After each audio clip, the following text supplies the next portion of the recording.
especially having got it very clear that the MEC has raised an interest in as far as the issues around more focus on biodiversity economy is concerned.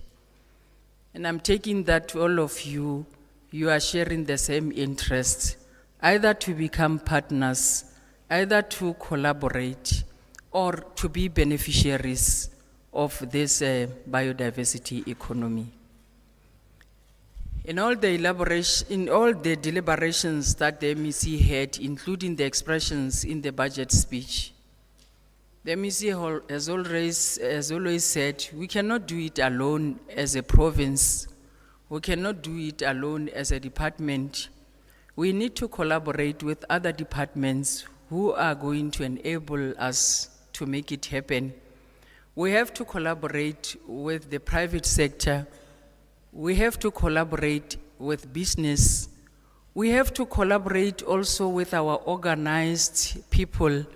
And importantly, we also have to collaborate with the Kgosi tsa rona from all points of the province, because we need land from them, we need people from them, we need opportunity. If we are to collaborate with private sector or business, we first have to have that relationship with our traditional leadership. And that's why when the planning of this whole exercise was done, I said, we can't leave them behind. I am also under the impression that we are joining hands with different departments, especially even the departments that are from national and also other departments that are within the province, for purpose of showing our people that as government, we are one and our main intention is to deliver services to them. I am opening this session mainly to invite men and women who are going to drive the discussions and to share with us their different views here, especially on issues of high-level segment work and other related sections. That whatever discussion they have, if that discussion does not have a contract that we have as government with our people, the exercise will be as good as not been done. That is why I say whatever that we do, we must draw strength from the priorities of the GNU, as well as the pronouncements by the Premier to say, whatever discussions that you are going to bring us, let those discussions speak about how we transform the economy with a specific context of biodiversity. Let's share experiences. Let's avail ourselves on how best we can work with government to make it happen. But you are also invited to share the good stories. And we know some of you might have joined us also to want to hear government making a commitment about addressing their issues. And we are saying we might not be able to say it specifically the way you would have wanted it to be structured, but just being together here is as a result of wanting to join hands and making it happen for you to get the service you deserve. We are going to invite you as we open this session to invite you men and women to unlock the full potential of the wildlife economy. We would want to share on how we understand it from all corners of this province. We might be opening the session being in Sun City, but what is important is for us to know that the interest here is to draw from all corners, starting with Bupirima, the last point of Bupirima, go Molopo, closer to Botswana, the potential that can be unlocked there, focusing on the biodiversity economy to the last point of the Hartbeespoort Dam. Let's change the picture that is portrayed by us as a province. And that's why I'm saying, as we open here, we challenge all of you to really come closer and assist us in making it happen. As we allow you to participate in this very important session, I would also want us to showcase the good work that might have happened either from the side of private sector or government, but now to be processed in such a way that it is well coordinated, it is well structured, and it really gives what the Premier wanted us to drive the 7th administration to. We're going to have a number of invitees here. If I was to really acknowledge you one by one, it will take me the whole day. But I must send this message that all of you are important. It is for a reason that we value you, and we know when we work with you, we are going to get it right. And that's why we have invited you here. We will not be able to, I see, when I look at this point and I look at this point, I see all potential friends and partners that are really going to make it happen and unlock what has always been a dream for this province, but what has been crafted by the Premier in his pronouncement. If you look at the pronouncements of the Premier of the Northwest on issues related to economy, 60% of the speech of the Premier was actually directed to this department. And it is through that when dikgosi ba le teng fana ke bone taletso ya dikgosi tsotlhe, it could be baemedi ba dikgosi. We are on our knees and we are prepared to bring back the integrity ya dikgosi tsa rona. We know we have not been doing enough, and we have opened a gap between us and dikgosi. And that is why the MEC has made it very clear that we must have a radical approach on repealing some of the existing acts, especially the biodiversity, to come up with new policies, including new regulations and new ordinances that are going to enable our people to tap from the opportunities around them that will always be identified and harnessed by our traditional leadership.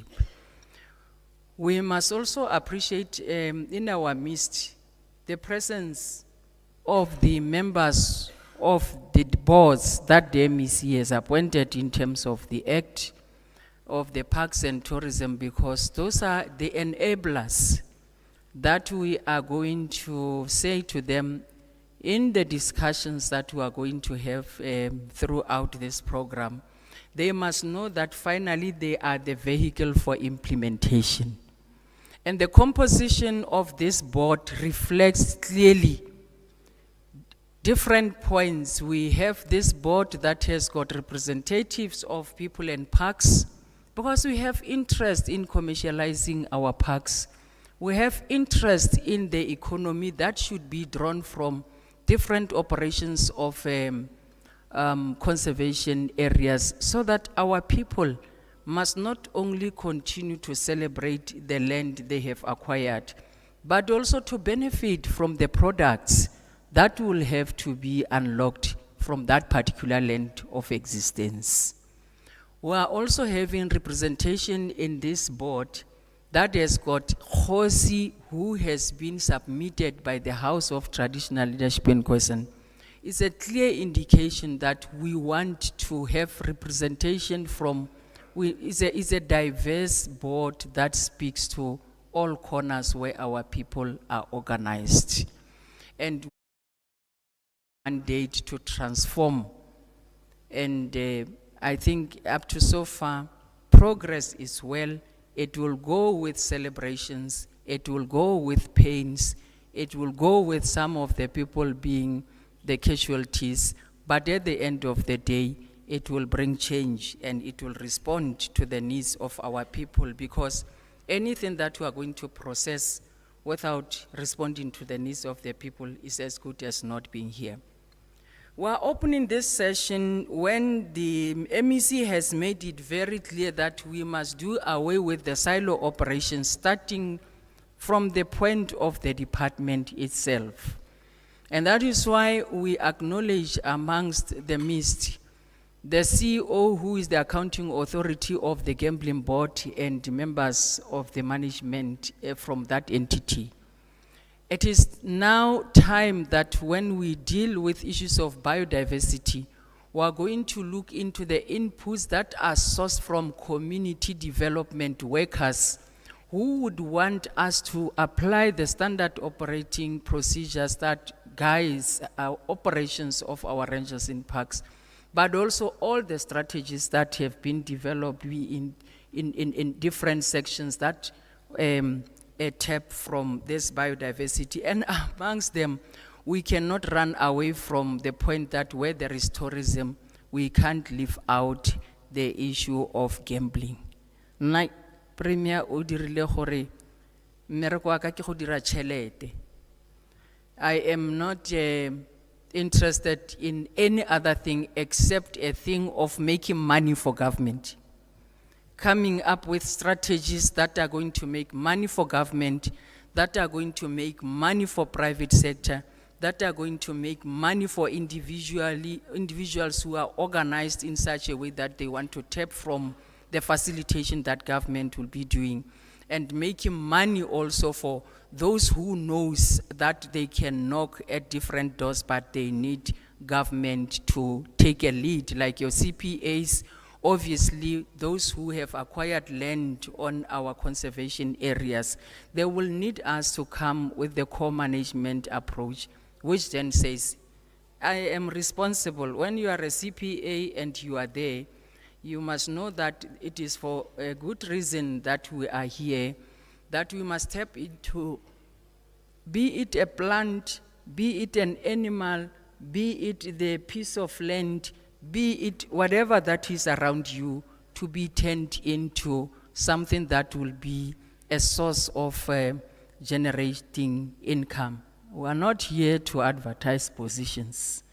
We are here to come up with strategies of massive creation of jobs, and in whatever discussions that we bring forth as we open this session, it will have to have at the back of our mind, responding to the issues of job creation, responding to the sustainability of whatever that we are going to bring in place, and making use of the available resources that we have. We must also acknowledge those who volunteered to join us, who are saying we are here, because it is also our responsibility to put at the center the issue of transformation. And transformation goes with development, and it goes with empowerment. Which then says, as we deliberate, I know I have been briefed that we are also going to look deeper into the game donation transformation policy, which we are going to invite your Sun Parks, DFFE, and all those other departments, and the courses to collaborate and start to find a way, because the nice thing about it is that this industry has got men and women who are saying, we are here, MEC, we want to extend the hand so that we transform our people. But our people must also know that we are not going to draw you from a kitchen and say we want to transform you to the game transformation. It depends on how the policy is going to categorize us such that it really talks to empowerment, transformation, and most importantly, being able to measure the impact of the implementation of that policy. The Premier will tonight brief us on the developments, especially on closing what has always been the gaps that were left by government when we were to confront issues that are of interest in our communities. We know the issues around the wildlife donations in the Baja Mariba. The MEC has already engaged on that matter, and my interest is that we must close those matters and we must start to locate the Khosizarona where they belong, the policy on Mafisa and game donation and transformation must be able to come out very clear on a framework and application of how we are going to cater and categorize the Khosi, so that we must do away with these things of communities fighting the Khosi. The donation and the policy itself must talk to how it is going to be extended to our communities in different CPAs and broadly in the province, but it must also speak to how we are going to address it, especially on most of our Dikhosi that are also having establishment in the conservation areas. Because it is, whether we like it or not, it is the responsibility of government to respect the Dikhosi tsa rona. It is the responsibility of, you can't have a poor Khosi and you want to claim that you are fighting poverty.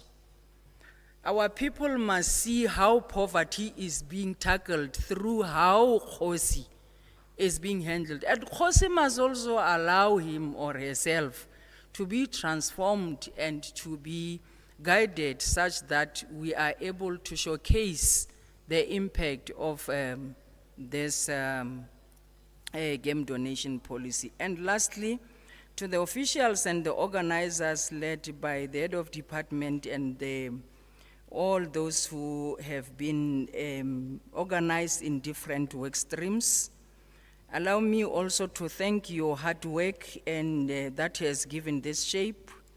You are once more appreciated. I know I worked for government for 15 years. There has never been a time where I was called just to be told, but we appreciate that you have been coming here every day doing something. So we appreciate the hard work. We know it was not easy. I always got briefings that at times you will sleep in the morning where you have to check whether you have brought all these people together. When there is an inconvenience that has been caused somewhere, as I open this, we put before you our apologies that it would have not been as per our plan, and I think the team will improve in the next day. However, you are welcomed. This is not Sun City only. This is the Northwest. You are located rightly at the beautiful and attractive part of the Northwest. I know when some of you are here, you think you are in Cape Town. No, relax, you are in Bokoni Bophirima. Welcome to Bokoni Bophirima. This is where when you want to refresh, you can move to the far side of this area, around Cascade, where you can have your own sea, you have your breezes. As you do that, we know you'll be our tourist, and we have already declared every point to be a tourism destination. And it is out of this that we would want to draw some of your inputs after that experience. We are interested from this point on the strategy that has been developed that is informed by the community-based tourism strategy. The community-based tourism strategy. Any tourism strategy that is not informed by a particular organized community is not going to work for us. You are welcomed in this Sun City. Those of you who brought wallets that are full of money, it is my responsibility that I must draw from those wallets. On this side of Sun City, for every development, you will have the slots machines and all different types of gamblings.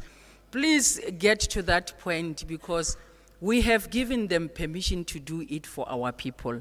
So some of you might live here being richer than you came, or you might have contributed to us.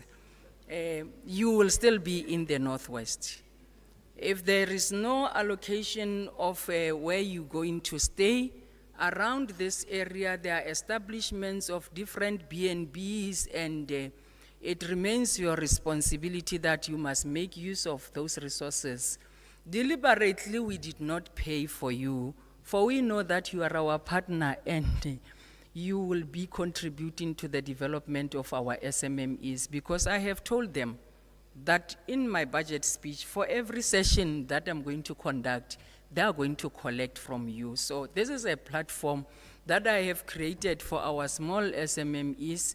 Osara is there. I hope she brought a lot of vouchers that those of you who are not having accommodation in Sun City, we are also having some B&Bs around. And you can as well enjoy, because there's ample time here, to pass through the Hartebeespoort Dam. It is still the northwest for you. We are also having the far part of the northwest. That's why we have 3 days of your stay.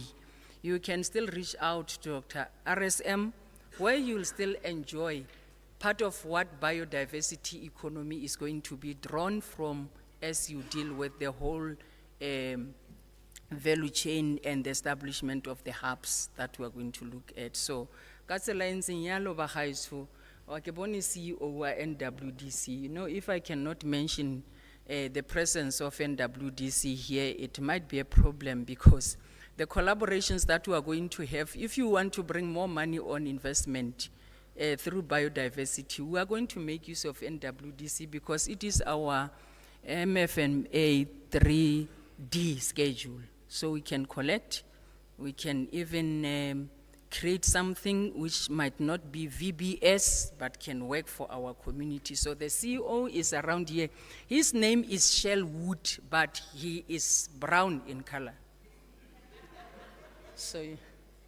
So when you see a brown Shellwood, you must know that is where we are packaging whatever that you have brought today. The MEC will also be having sessions with those who want to reach out to sell their ideas. We'll be here for you. I have also briefed the Premier that we will have time with you so that you unlock. As I look at the back, I see also the person who deals with liquor licensing. There's liquor around here. We have given them licenses. You must reach out late in the afternoon to just get it, because as you do that, you'll be responding to a system that we have put in place. Amogelesegang bagaetsho, tlholang sentle dintšha di golegilwe, lo santse lo le mokoni bophirima, re feng sengwe le sengwe se lo se tshotseng, Modimo e le mothusi wa lona. Ke lo amogetse ga ke rialo.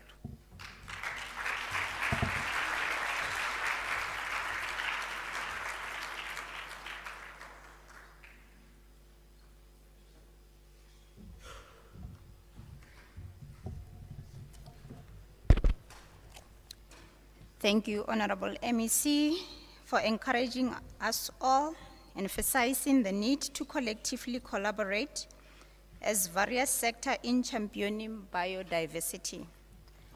I will now be handing over to my co-facilitator for the day, Mr. Korombi Matimbe. Can you please ascend the stage and take the session 2, which is high-level technical segment, work session. Aramo amogeleng ka lekgofi bagolo.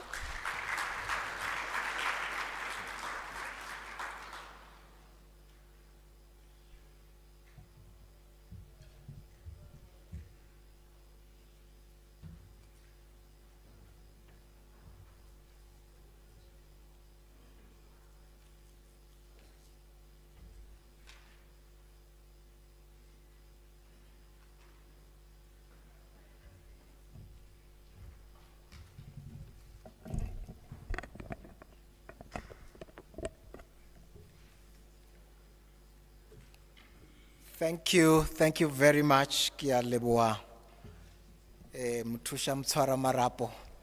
Thank you very much for the opportunity. Let me first take this opportunity to appreciate the privilege afforded by our Honorable MEC. Thank you, MEC, for inviting us all here to share our knowledge, our wisdom, collective, to take the biodiversity sector to another level. We really want to thank you so much for that. Let me also acknowledge all our esteemed councillors who are amongst us, either at district level or at local level. We appreciate our principals, to grace this occasion, but also acknowledge Mahoshia Runa from all the regions that are here.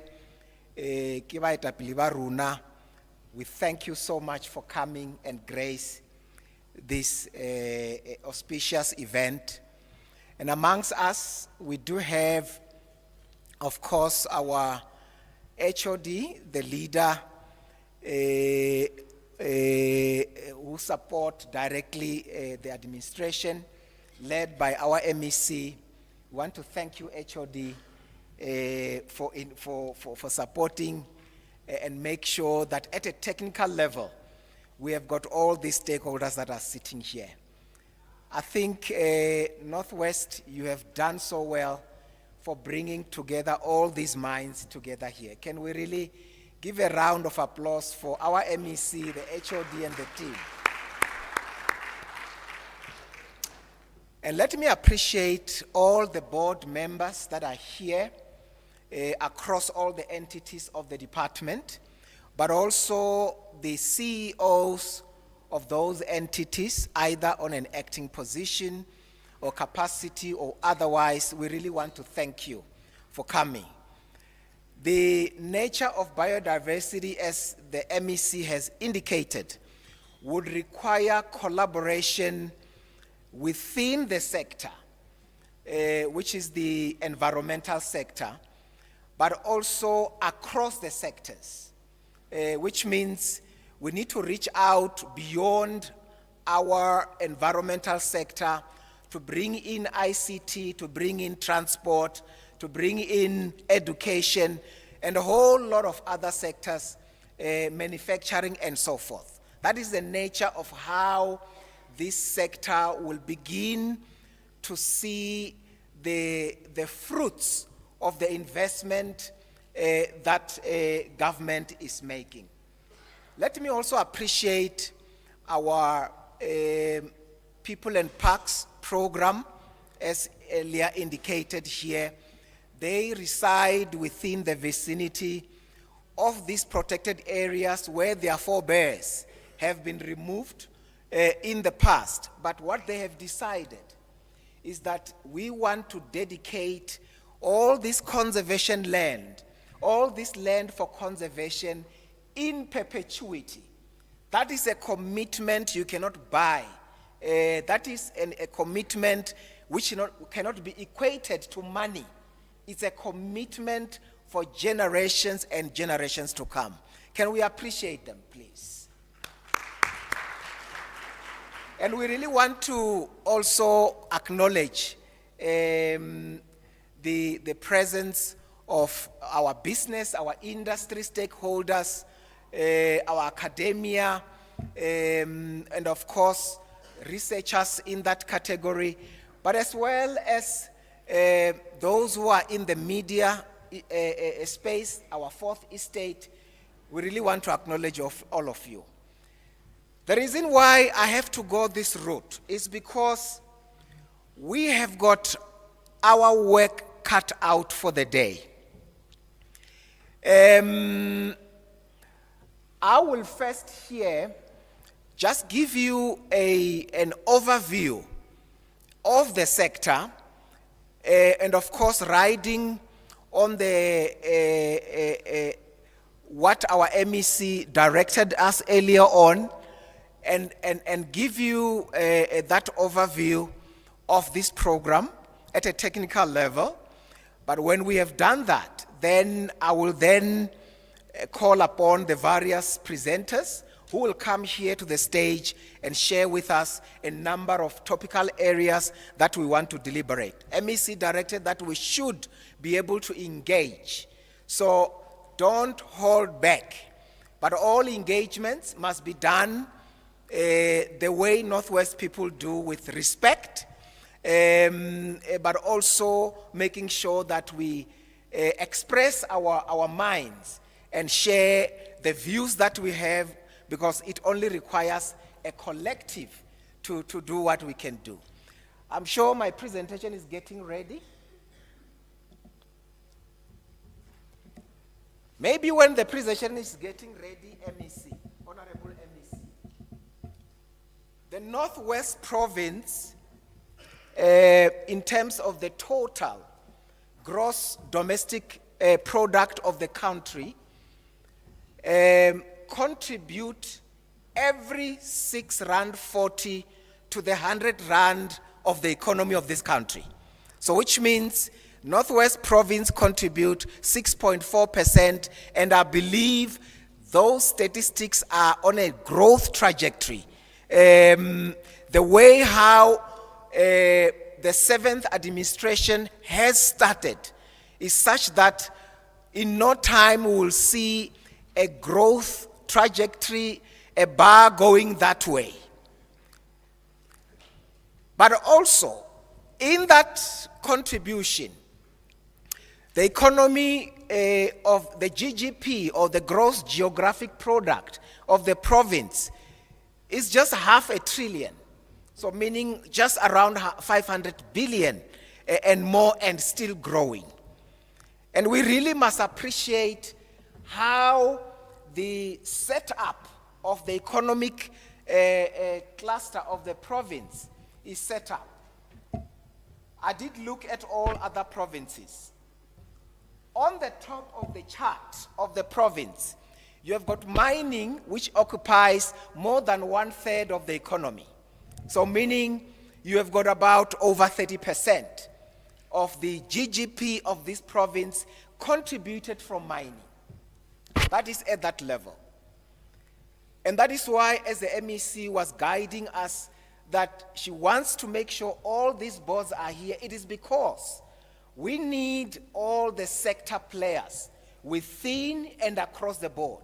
Now, when you look at the GGP of the province, number 2 is the personal services. You know what personal services entail? Personal services entail including but not limited to health services that people receive, education, hospitality services, and a whole lot of other services that we receive. And that occupies about 17%. It's a huge number. So it simply means that Northwest Province has not lost the tourism, because you have always been the mecca of South Africa in as far as tourism is concerned. And with this new vision of our MEC and the Premier, we're likely going to see all the glory days when Northwest Province was leading the whole nation in terms of tourism beneficiation as well as tourism services. So that's where the personal services are. Now, on the third layer is finance, which is sitting at 16%. And that is very important, which means the banking sector is playing a critical role for the economy of this country. Now, when you go to the fourth, you find that there is trade. And I cannot ask for more. Once you see trade sitting at 12%, there is potential for it to grow. Now, when you go down the slope, you then have got government services at 7%. Then you have got very, very fundamental, which is very close to my heart, manufacturing, sitting at 5%. So which means you have got a baseline, you have got a foundation to take us forward. I'm saying all this so that at least I whet your appetite as I go through this presentation. I would need my laptop so that at least I can see when I'm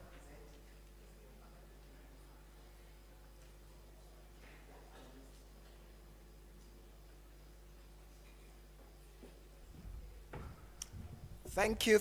Thank you very much. I will stick.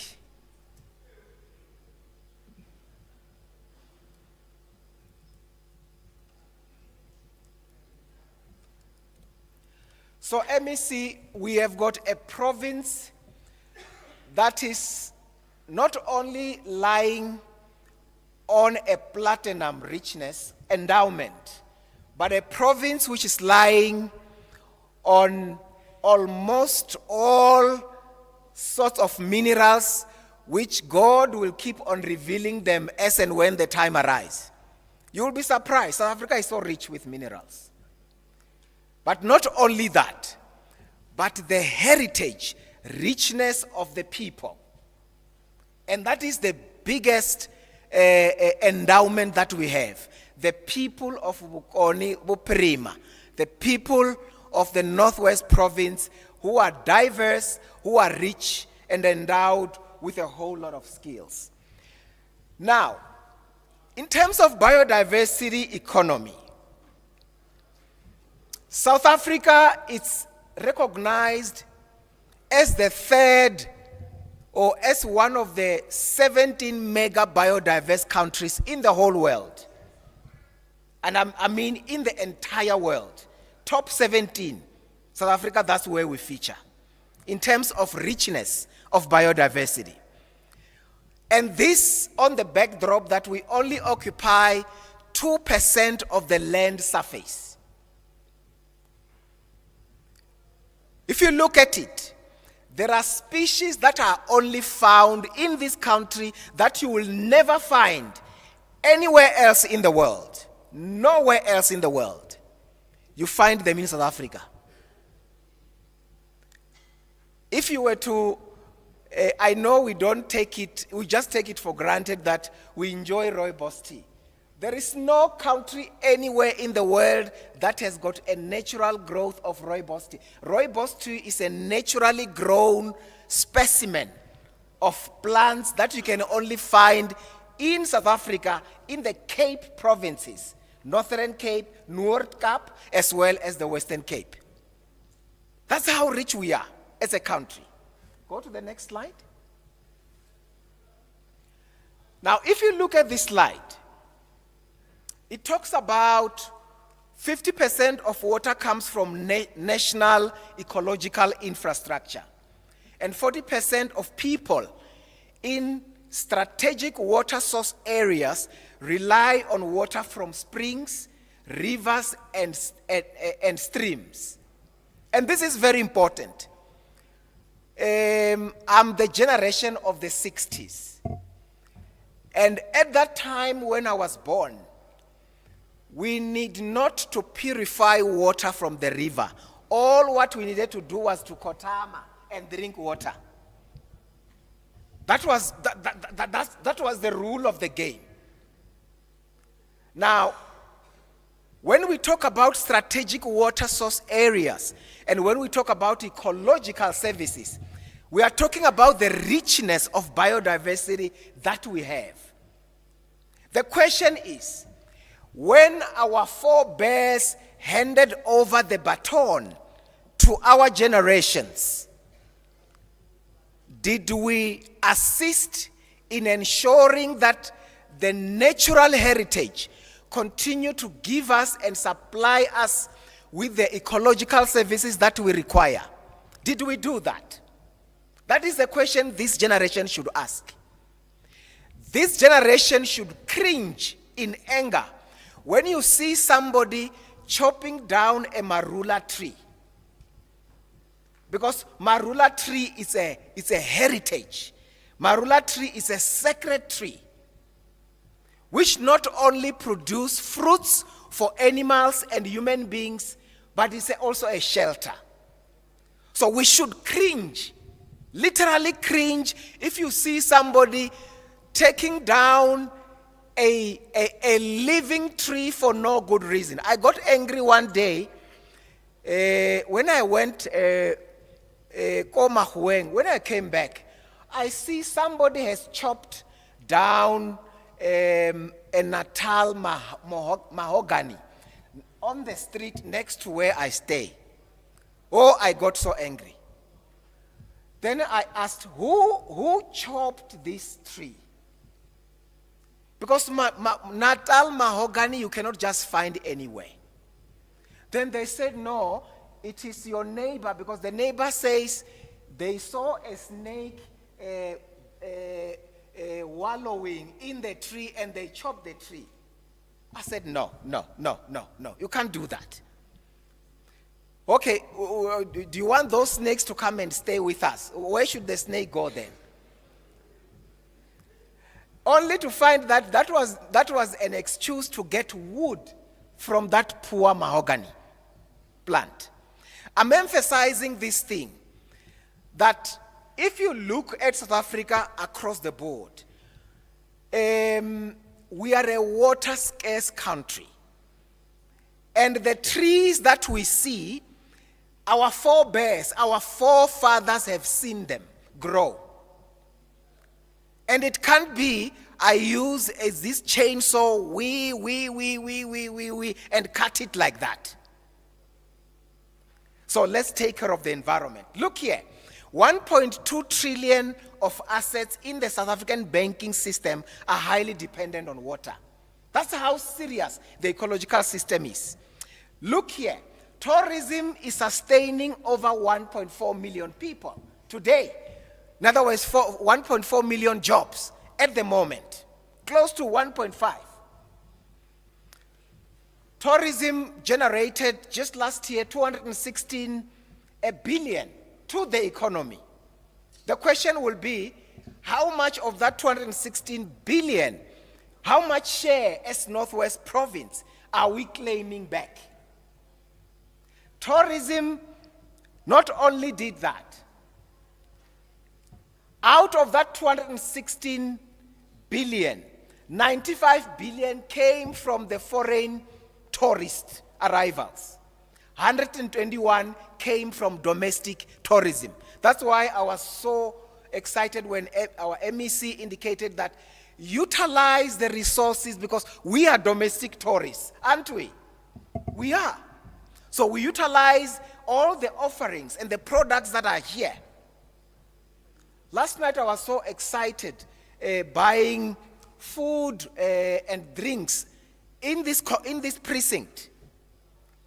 When you are here, you feel like you are in a little heaven. It's so exciting. Now, the other thing is that 12% of these visitors, or of these tourists who are generating 216 billion, they are coming and visiting all our areas to enjoy nature. Those are photographic tourists. And they generate 27.7 billion. Next slide.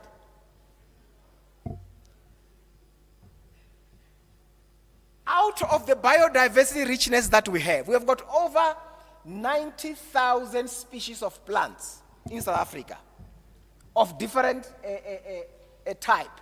But the top 23,000, out of the top 23,000, you have got about 2,000 that are designated and known as medicinal plants.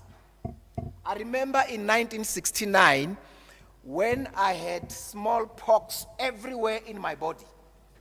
My mom, I was 3 years old at the time. My mom then went to find a bark on a tree. It was a red bark. She spread it all over my body. Everywhere in my skin, I had smallpox. That's how serious that thing was. So she started applying this thing every day, and in no time, that thing was gone. It's the traditional medicine and the knowledge associated with the traditional medicine. And this traditional medicine, these medicinal plants that are being utilized by our traditional health practitioners, they support work for some over 200,000 traditional health practitioners in the whole country. And you know how many clients for traditional health practitioners are? They are 27.7 million. 27.7 million South Africans get assistance in terms of their ailments from traditional health practitioners in this country. And the biodiversity sector is sustaining over 418,000 jobs. Next slide. And as you can see, these jobs are spread across the board. There are jobs that are particularly focused on protecting biodiversity.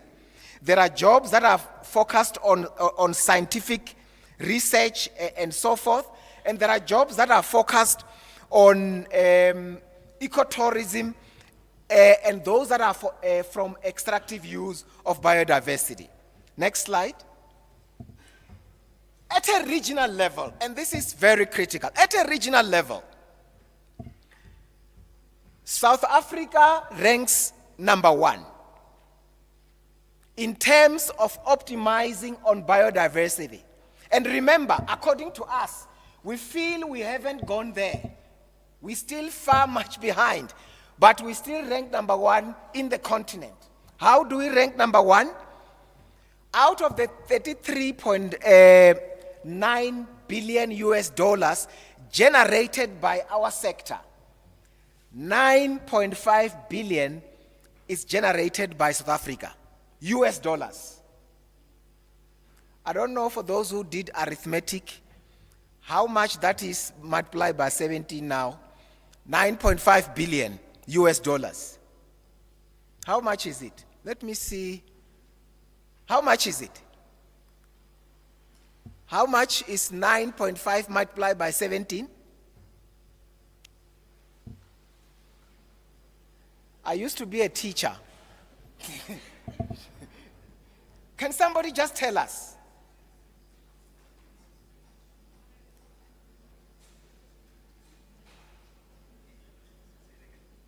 You got it. So it's 9.5 multiplied by 17. It's how much?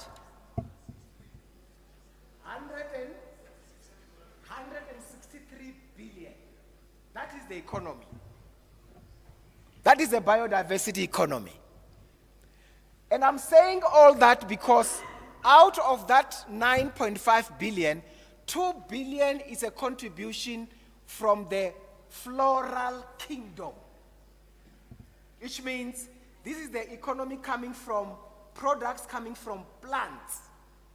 That is the 2 billion US dollars.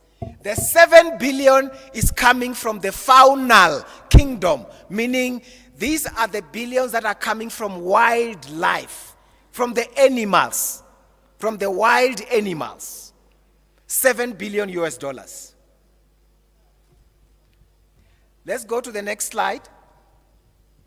So I was just wanting to emphasize how South Africa lead. Next slide. Now, as our Honorable MEC indicated, all this thing comes and stems out of what we call our own constitution, which is then layered by policies and layered by legislations. That is why in the MEC budget speech, she spoke about reviewing our legislation to respond to the current circumstances. And that is very important. Next slide. So this is the policy. So which means when we are going to embark on this program of optimizing on biodiversity, at a national level, we already have got a policy. And this policy says, and very carefully listen, 1, we must conserve and promote biodiversity. Number 2, we must sustainably use biodiversity. Number 3, we must make sure that there is fair and equitable access of benefits arising from the use of biodiversity. Number 4, we must make sure that the biodiversity sector is transformed. Very, very important. At the moment, the wildlife industry, it's 96.5% male white South Africans at the moment. So which means our male South Africans are owning 96.5% of the wildlife economy at the moment. The rest of the population, we owning about 3.5. The good thing is that when we work with our industry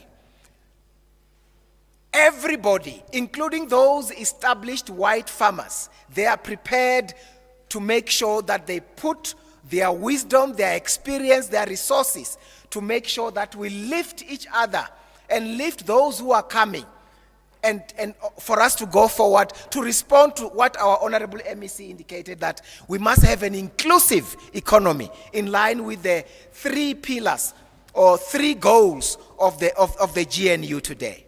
Next slide.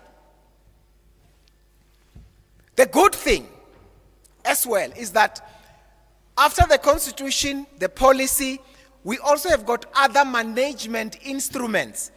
And in this case, the work of the biodiversity economy is patched under the strategy which we call National Biodiversity Economy Strategy. I'll just read the 4 goals and move on. 1, with this reviewed National Biodiversity Economy Strategy, the expectation is that we need to leverage biodiversity-based features to scale inclusive ecotourism industry, which means photographic tourism. We must maximize on photographic tourism. And Northwest should take the lead in this regard, because you have got a whole range of nature reserves, the Pilansberg of this world, the Marakele, and all the Burakalala, and many, many other nature reserves that you have, and the parks that you have, including good areas under private sector as well. Number 2, sustainable consumption of game from extensive wildlife systems that drives transformation. And I need to emphasize this. South Africa reached a point of precipice in the 60s, when people were excited with the gunpowder. We drove the plains game to almost a point of extinction, such that we only were left with 501,000 plains game around that time. But then what did we do? As a country, we embarked on a program to be able to restore and recover the lost game or the lost animals at the time. Guess what? Today, we are sitting at over 20 million plains game in this country because of the conservation model that we use, where we allow private sector to run their businesses, where we incentivize the private sector to be able to optimize and get revenue out of what they do. 3, sustainable consumption of wild and produced marine. 4, well-structured, inclusive, and integrated and formalized bioprospecting and biotrade. And lastly, and this is very important because this is a cross-cutting goal, secure and enhance ecological infrastructure across ecosystem. Next slide.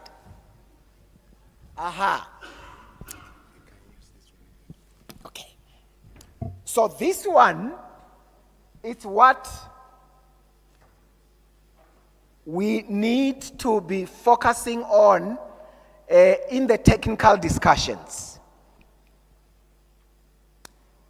We have realized that as a nation, we fall under the categories of developing countries. And as a result, developing countries have been exporting, since the 1960s, $152 trillion of commodities to the global north. That's what we have been doing. That simply means we mine our minerals, we harvest our animal skins, we harvest our plants, and what do? We take them to the rich nations without beneficiating them here locally. So the biodiversity mega hub is a localization strategy for the IBRs. IBR simply means indigenous biological resources. So the biodiversity mega hub is about changing the trajectory wherein we are exporting 70% of all our indigenous biological resources in raw format to rich nations and only beneficiating 30%. That's what we are doing currently. The only sector that is doing well to change the narrative, the industry, is the rooibos industry. You know what the rooibos industry does? The rooibos industry generates 18,000 tons of rooibos per annum.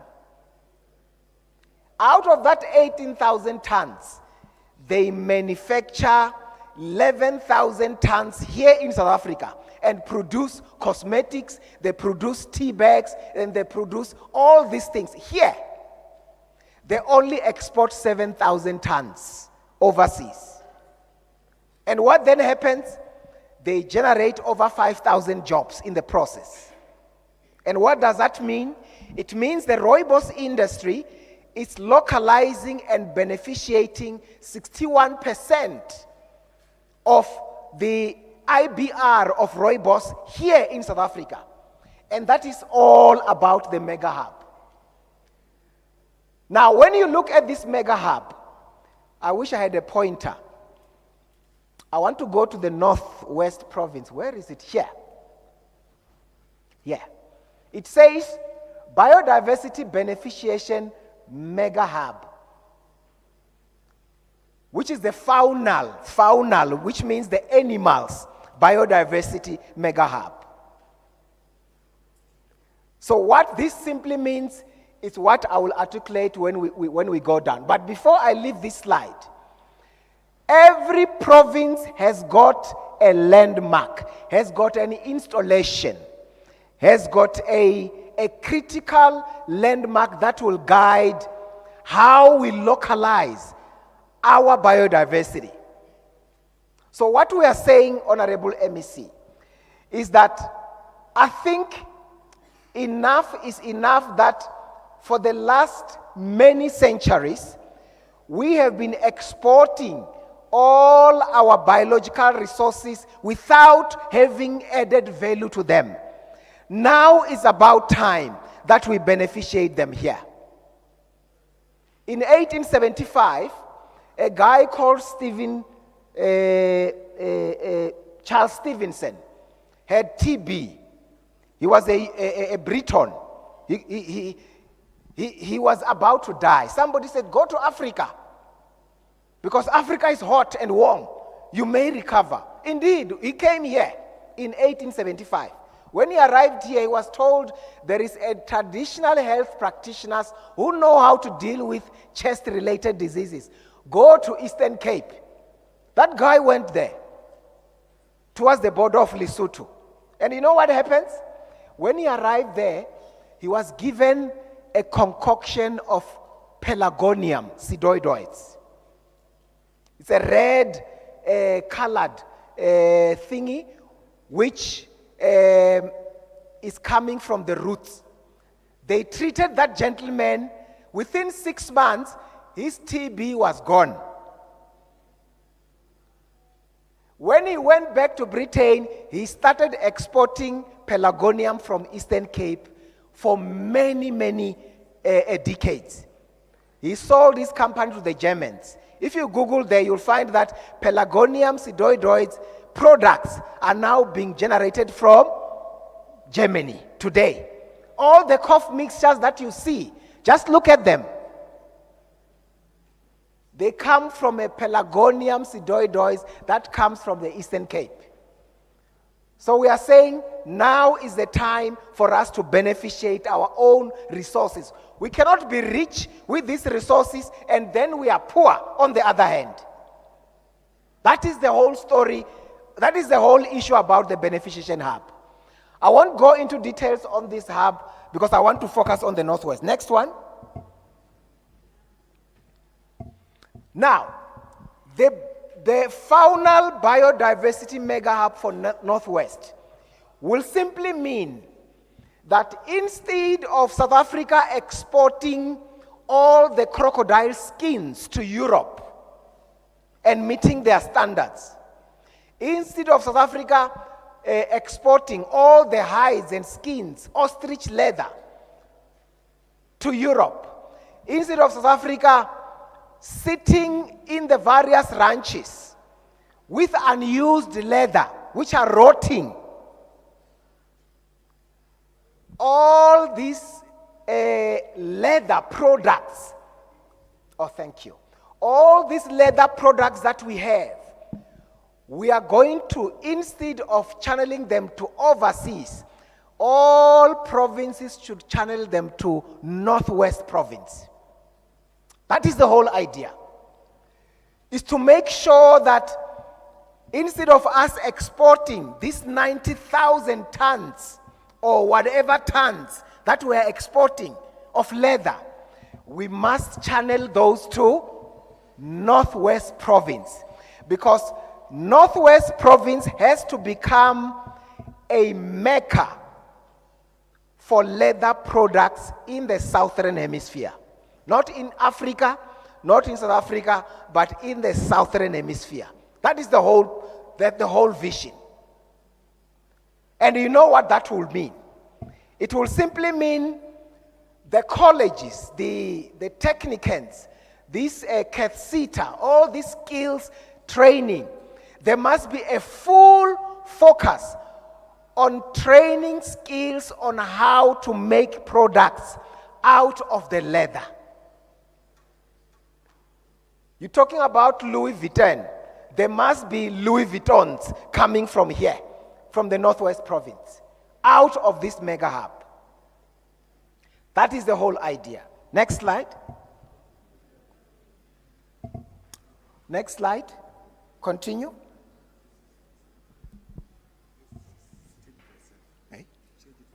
Okay. Oh, that's good. So the good thing now is that out of this, there we are, this one I've already spoken to it. Out of all this work that we need to look at, again, if you go back to our MEC budget speech, she has listed a number of areas that we need to look at.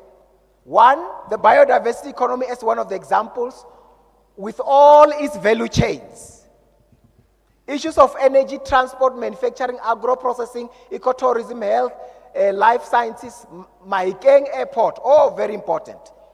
That airport must work in no time.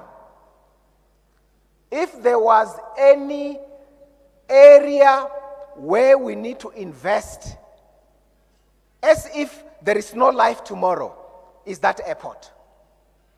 You know why? Because for Northwest to reclaim its glory days in terms of tourism, the airport must work.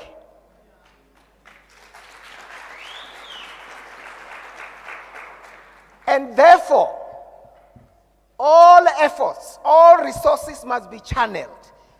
You know, I used to hear, I've been in the tourism industry for over 25 years. I used to hear that the airstrip at Mahikeng, it's one of the longest that we have in the country. Am I right? That's what I used to hear.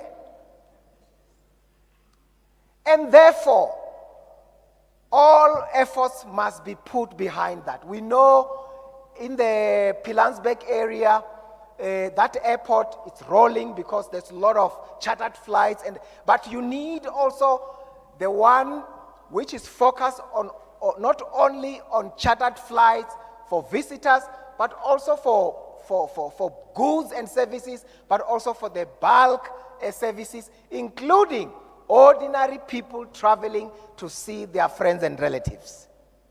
So Mahikeng must come back. And I'm happy because it's part of the budget speech. And then operations of the SCZ. small business development, trade industry development and investment promotion, tourism infrastructure. Very, very important. I was happy to learn that our MEC, I think it's our MEC for infrastructure or public works, in her budget speech, she made sure that part of the routes, the tourism, the road networks that we have, she also prioritized the ones that also go to tourism attractions, which is very important. Very, very important. And I know in Northwest you have got 19,000 kilometers of roads. 5,000 of those are tarred or paved, or more than 5,000 are tarred. And I'm happy that when government is embarked on this program to continue to pave and make sure that our roads are accessible to our tourism installations, it will be much easier. I can already see the glory days of tourism in this province. And it can only happen when we work together as guided and directed by our MEC. Next slide.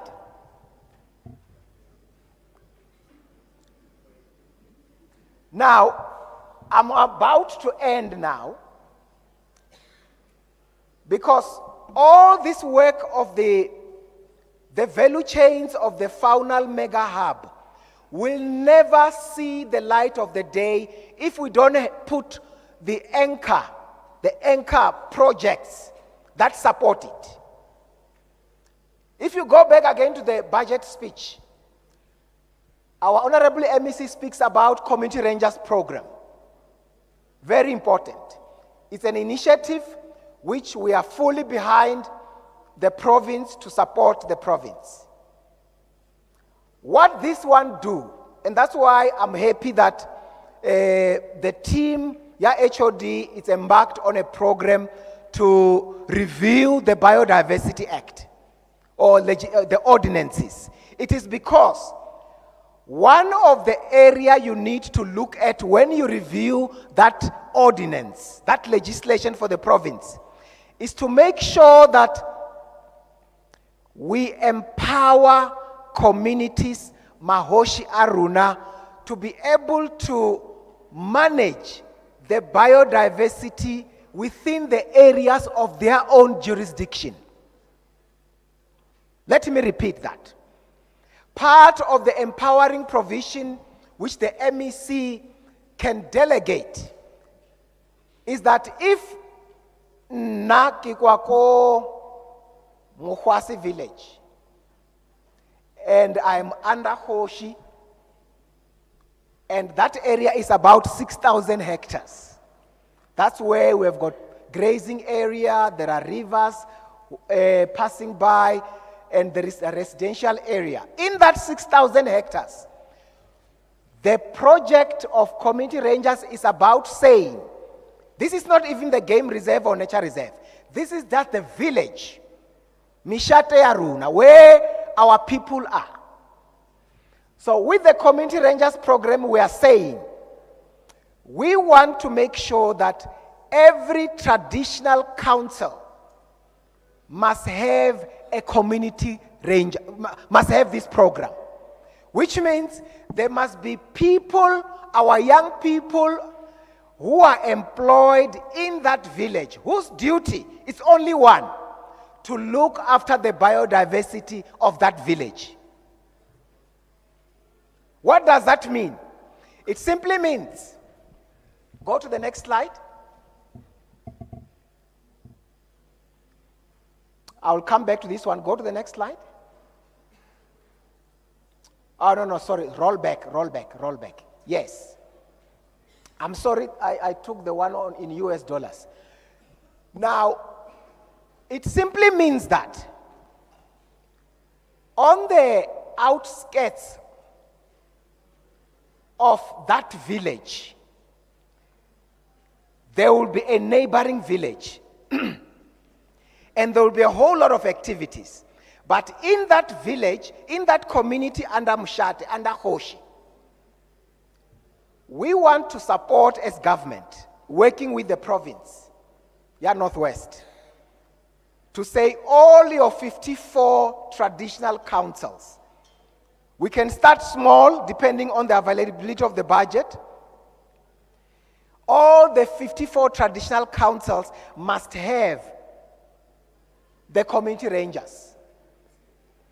So in that 6,000 hectares of that village or that community, you will have people who are looking this area and say, we want to make sure that no illegal activities happen here. No illegal chopping down of trees happen in this zone. No dumping of things, of very chemicals and all lot of things, like diapers and many, many other things will happen in that village. So the rangers will make sure that they clean the rivers. They also raise awareness about the cleanliness of the rivers in that community. That will be their duty. And they will make sure that nobody has got wet wood in their household. How do you have a wet wood in your household? That means you chopped a tree somewhere, isn't it? Because we know you still can harvest wood which is dry, which is dead, for your own livelihood. But you don't have to chop a tree. Because there are calamities that can follow. Next slide.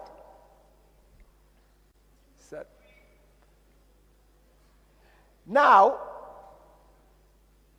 what we have done, MEC, we have applied $5 million with Jeff 8, and we're expecting an outcome in the next 3 or so months. And in this application, Northwest is part of it, Limpopo, Northern Cape, as well as Eastern Cape. So that we employ as a pilot 320 community rangers to support these 4 provinces as a pilot. But going to the future and resources permitting, what should we do? We should then escalate this pilot to include all the 54 plus traditional councils in the province. That is the aim. Number 2, we have applied for CAT-SETA. CAT-SETA ran a very important program. We were meeting with the CEO about 4 weeks ago, so that they can give us a budget to support this program. And the positive mode that is coming from there is that, if anything, we may get support from CAT-SETA. And if we get support from CAT-SETA, we're going to add into that other one that I spoke about, and expand the number of community rangers. Next slide.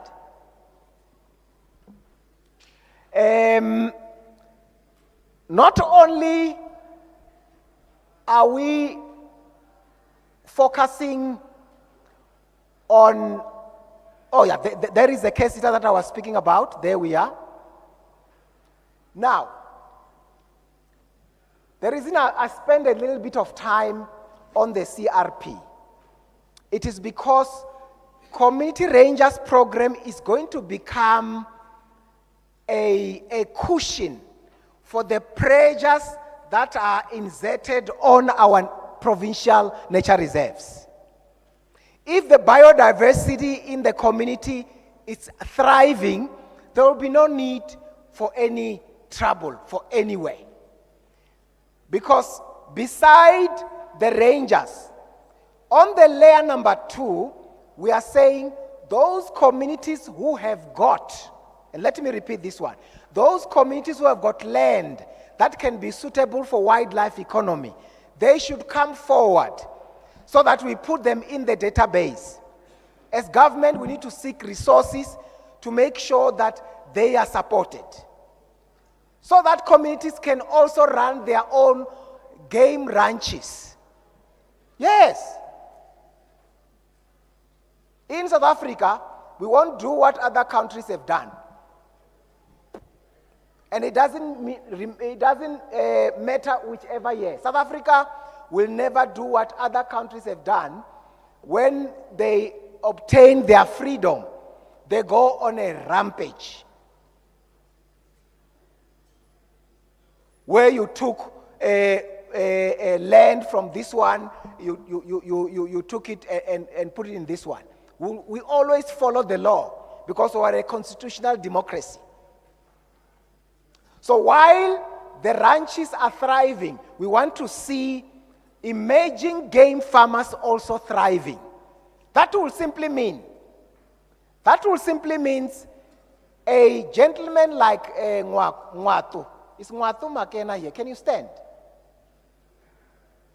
Every year I take Ngwatu Makena to US. We are going back to US in January again. The reason I do that, it is because Ngwatu Makena is one of the less than 10 professional hunting outfitters, black professional hunting outfitters in this country. Jigeleli. Less than 10.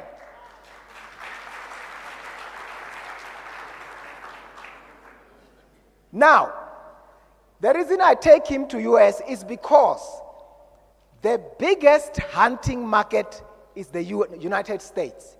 They say, in their estimations, there is over 100 million potential hunters in that country.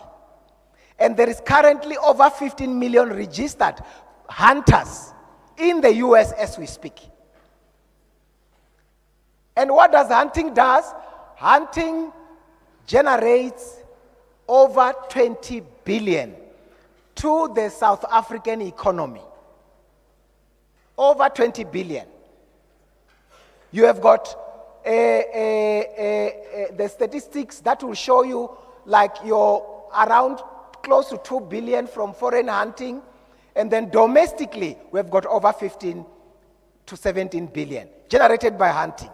So we need to see 200, 300, 400 Makenas, black emerging professional hunters, who can then bring in the market to this country. So I go with him, as well as another guy called Francis Malibane from Limpopo. So there are only two.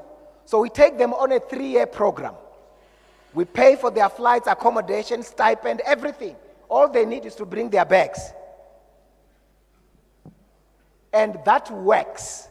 And the good thing is that our industry, our established industry, warmly welcome them. They really open their arms and say, we know you are new in this area. Come stay with us. We'll show you how the trade happens. And as we speak, all of them, they started generating the hunts from the United States. Starting from this year, they started bringing clients who are coming to hunt for them. But they cannot succeed without the land. They need the land. Any professional hunting outfitter will tell you, I need the land, my own land with my own animals. So I call upon the Department of Agriculture in this province, give him the land, lease him. Just lease him.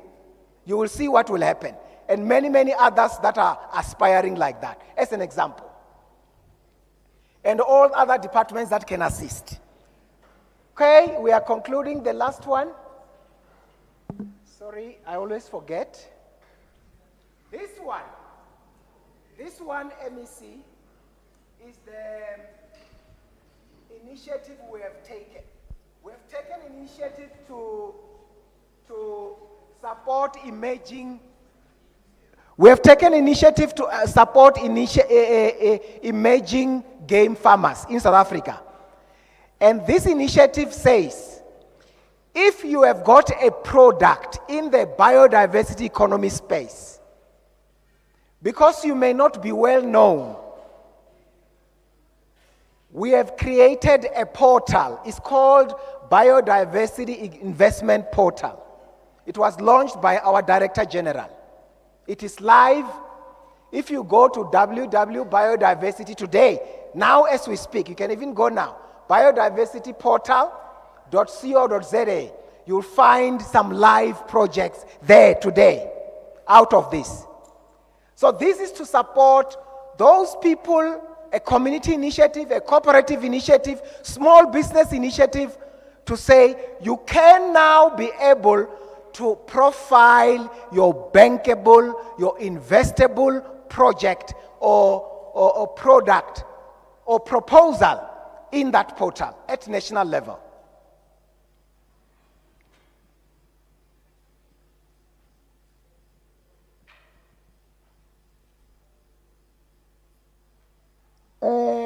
If you look at this one, we have again, MEC made a call in March this year, I think it was March, to invite people that want us to pilot, emerging game farmers that want us to pilot a game meat strategy. And this is what we have received. We have received 9 applications from Northwest, and the rest is other provinces.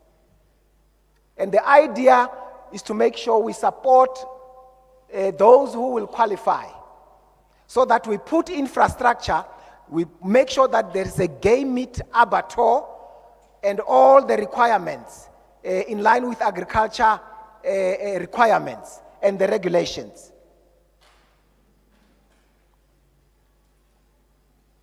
Thank you very much. This is the last slide.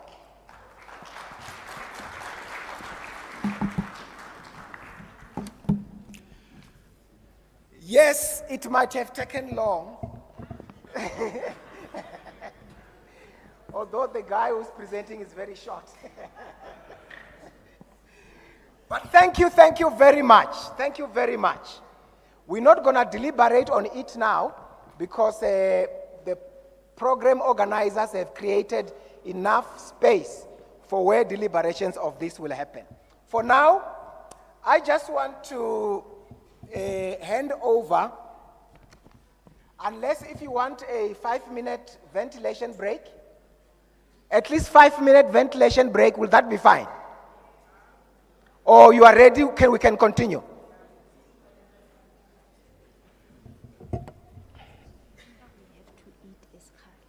Yeah. Okay. Thank you.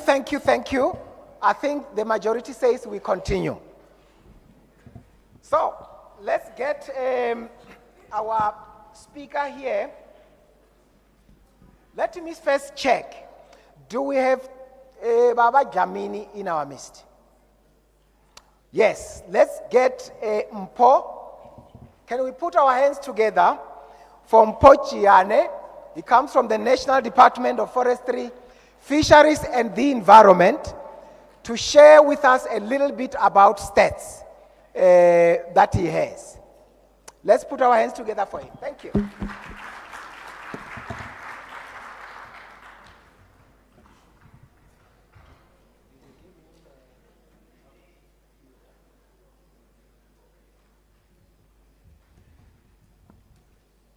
And while Mpo is preparing, let me also make sure that all the successful speakers or succeeding speakers are ready after him, because after him, we're going to have Lydia Bebe. Is it Bebe or Bebe? Yes, from the University of Stellenbosch, from the Institute of the university, responsible for wildlife economy. And lastly, then we'll have our industry colleague, Colin Engelbrecht. I saw him. And then that will conclude, and then we go for lunch. Good.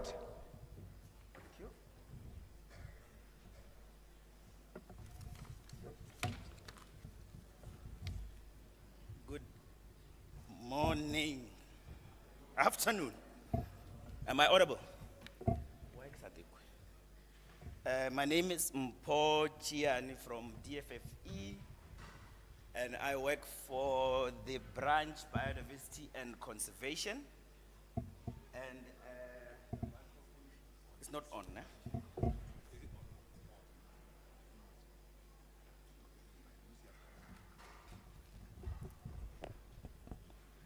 My name is Mpochian. Yes, that's better. From DFFE, and I'm from the branch Biodiversity and Conservation. I'm specifically responsible for hunting matters, and also I deal with international trade in wildlife species.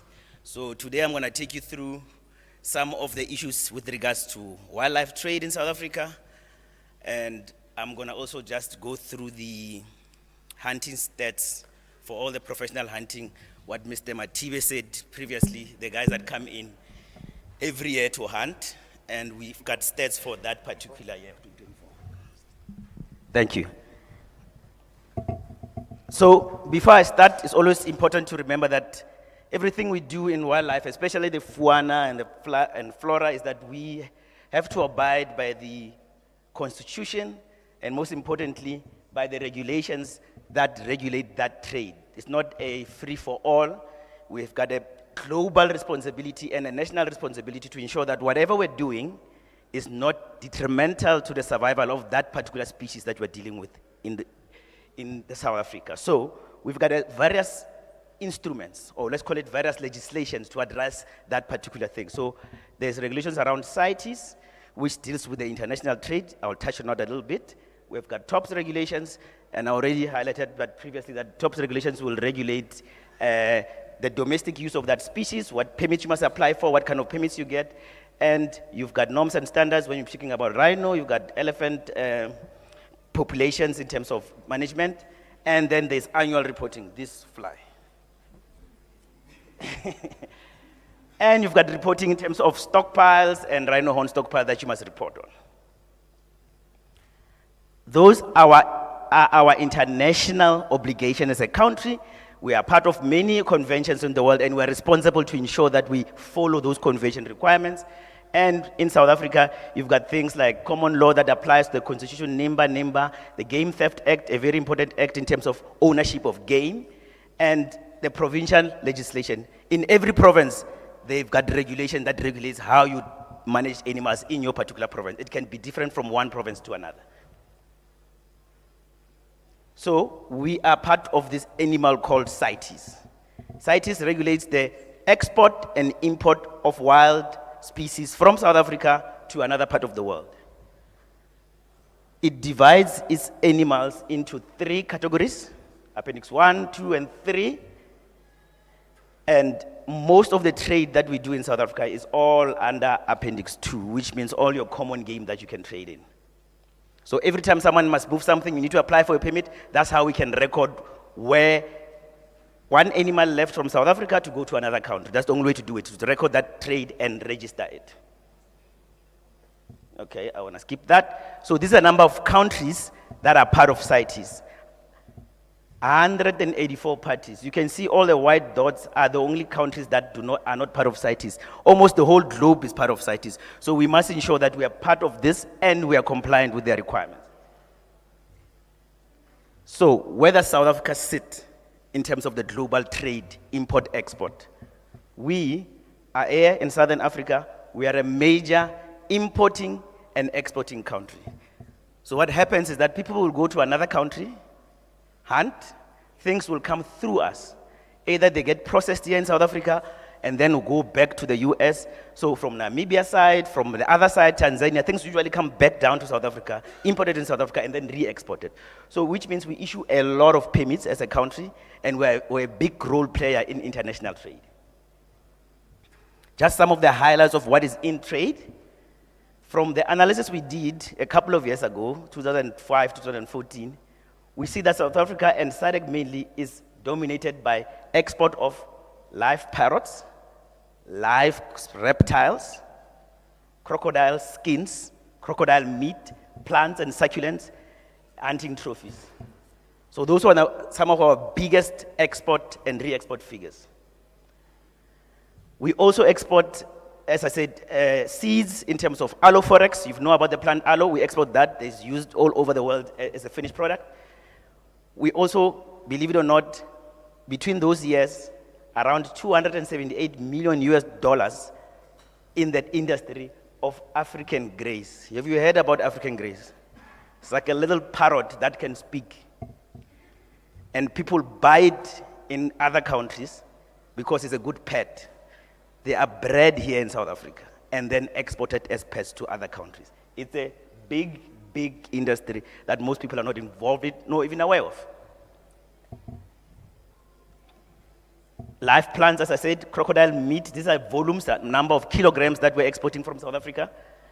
And these are only on CITES permits. I can imagine there are other non-CITES that are not logged on permits, other products that we export. But this is because we can calculate, because we issue permits for them. So, in general, the trophy hunting is about 1-point-something billion rands industry. There is the big volumes, parrots, reptiles, and the reptile is pushed largely by crocodiles because we export a lot of crocodiles from South Africa, and succulents, and a little bit trade in cycad species.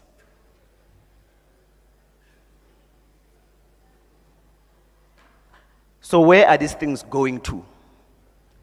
Live birds, majority of export of live birds, Bahrain, Oman, Pakistan. Those parrots that I'm talking about, most of the species end up in the Middle East. Most of our export of crocodile meat and all that is the blue line going to China. Most of the trade in elephant tusks are all from hunting trophies. They go to the US, United States. That's the majority, not all of them, but most of them. These are the dominant figures. Most of skins, crocodile skins, leather products, they all end up in Spain, Germany, Belgium. Those are our big importers. And that's where they are processed and made into the shoes that come back here and we buy them ourselves. Because we export what? Raw material mostly. That's what we do. Most of our plant species, they go to Germany, Italy, they make all those slimming products, they say you drink a pill and then you lose weight or you don't gain appetite.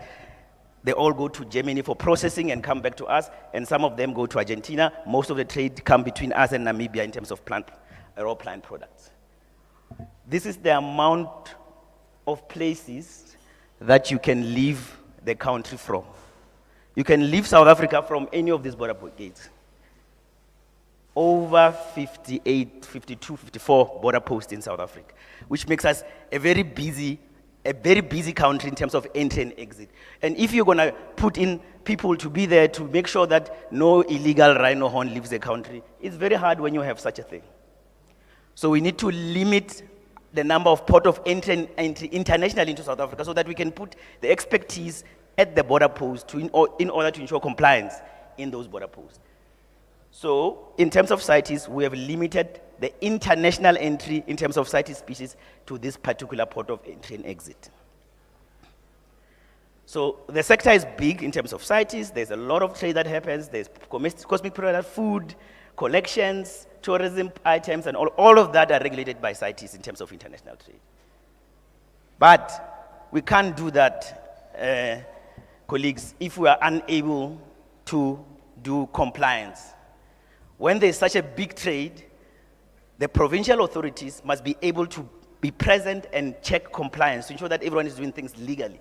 Because if you don't check those things and people pick up that we're not checking those things, we lose the market to international decisions like CITES, where they say no trade in this species anymore because you don't seem to have control over it. There's open borders, you can live from anywhere, and there's no control. We have a responsibility to ensure that we control the trade internally. So I'm going to move on to the stats now. So I always say when I start the stats is that this is an underestimate. Number one, we are assuming that this is one hunter per professional hunter. So one guy came with one professional hunter. We are also assuming all the animals are hunted are males or trophy animals, because sometimes they hunt more than that and pay for that, but they don't put it on the register. We are assuming that all hunts are accounted for during the reporting period. So we are assuming that the clients or the professional hunter or outfitter has returned the form back to the province so that we can add it to the stats. Data is correctly captured by the provinces and by us when we reflect on it. The things that are not included in the stats. This is the money that is excluded from the stats. The fencing, game animals, permitting fees, facilities, maintenance, staff, that is not included. Air ticket, fuel, transport, shipping fee, tourism activity. If someone comes to South Africa and comes to hunt, he might end up doing 5 other things. Going to Kruger, going to Cape Town. All that money, there's no way we're capturing it. We don't know what other economic activity they take place. So it's not going to be included in the stats, it's just not there. There are other things like gifts, courier shops, souvenirs, bags, it's not in the stats. Clothing, ammunition, equipment, tips, video, photography, taxidermy work is not in the hunting stats. So the stats I'm providing now is just from the hunting, from the animals, excluding so much of this money that's not currently counted in our hunting stats.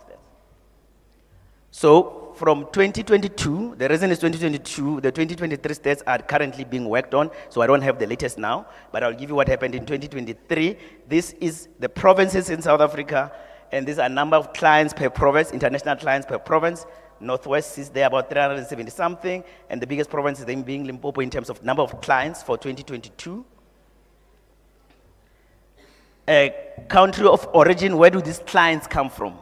Most of our country, as Mr. Matibe said already, is the United States, you can see there, followed by Denmark, Germany, Spain, Canada, France, Sweden, Norway, the UK, and Hungary. We're seeing an increase with Hungary hunts these days.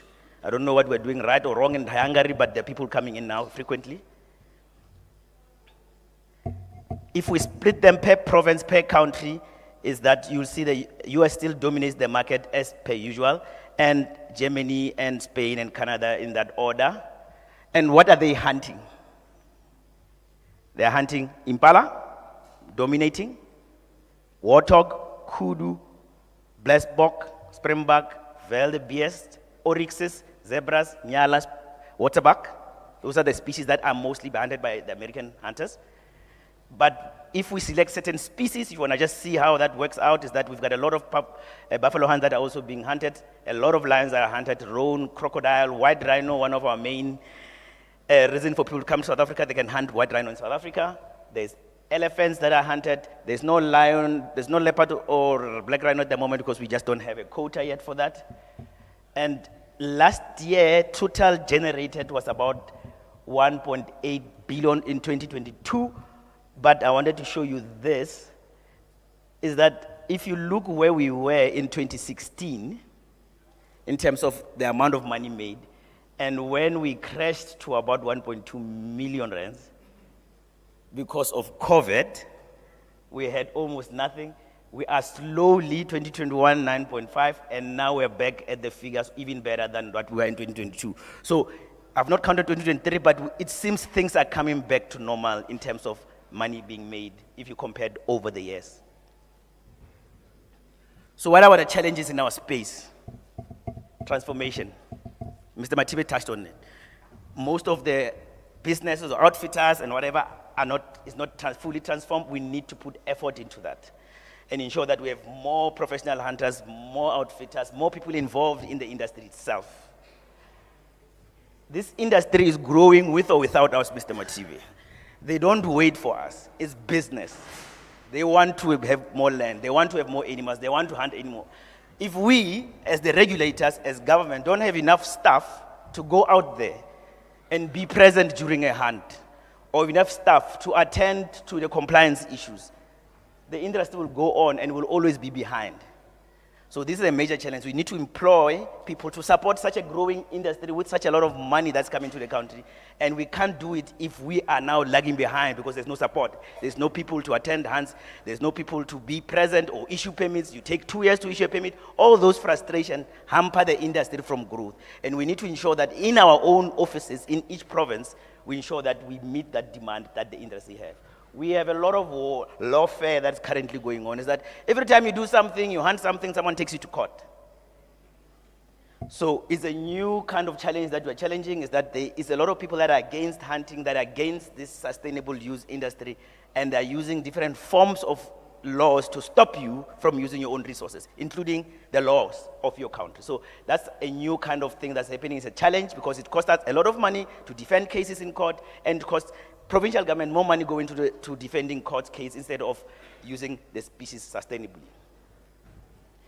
There is a lot of anti-hunting, anti-trade sentiments in the country. That's also a challenge for us because that informs the general public. The general public does not know what hunting is. They don't know about hunting and these figures and what it's good, the economical impact it has.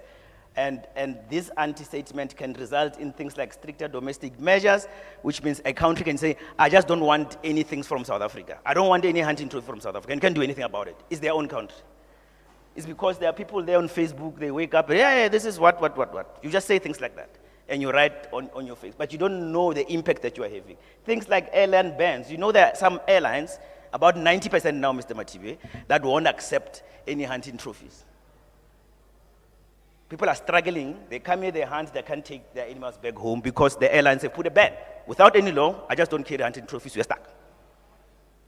So that's a very big challenge that we must change. And this comes from us as government to lead that charge and go to those airlines and say, guys, this is a legal activity. The species was legally acquired. The scientific work behind it is clean. There is no challenges. We must lead that charge, not anyone else. And please, we must avoid own goals. This thing of legal people doing illegal things are own goals. It's ammunition for the other side to take you on. Stop, if you know you need a permit to hunt, why don't you just apply for a permit? Stop doing things that exposes the industry, exposes the whole things that I talked about stricter domestic measures, anti-hunting sentiment, by scoring a lot of own goals through non-compliance. So we need everyone to work together. I know that in every industry there are people that do bad things, but those are simple own goals that we can't afford because we have a need in this country. But there are opportunities. There is an opportunity for us to showcase the things that we're doing right. Biodiversity management plans that are in place. Non-disciplinary finding that came out just this week, showing that trade from South Africa is sustainable and legal. We must tell people these things because it's important that they understand that when we are hunting, we are not abusing or overtaking from the wild. Transformation is also a challenge and an opportunity because we have a chance to grow the industry and add more people to be inclusive. There's a game meat strategy. I think Mr. Matiba will have touched of that. There's a biodiversity economy strategy. There's e-permitting. We need to move more and more towards e-permitting because that's the only way to go. We need to do things quicker, faster, and effective, and we need that. And this is the economic impact that is in the rural areas where people don't have time for Facebook and comment. They want to feel the impact on their communities, on their land. So, in short, trade should be legal, sustainable, and traceable, because legal trade can be beneficial to conservation and wild species and livelihoods, while illegal trade can pose serious risk to species. Thank you very much.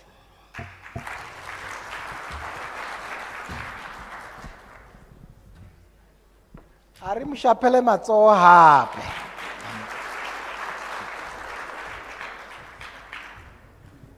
Thank you very much, Mpho, Gianne, for outlining this very important piece of work. The kitchen has advised that in the name of health, we're not supposed to stay another moment before lunch.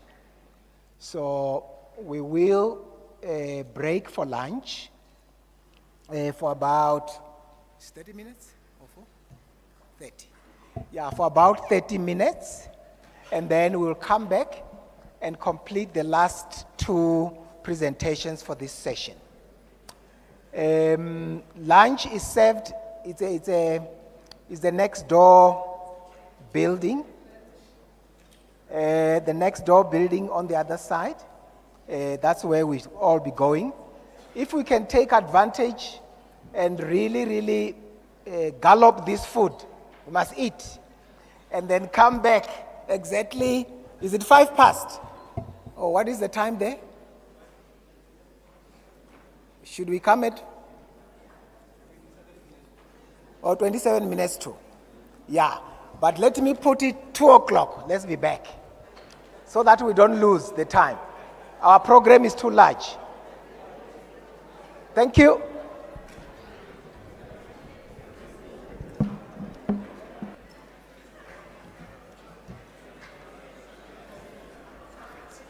Thank you. And sorry for... No, it's fine.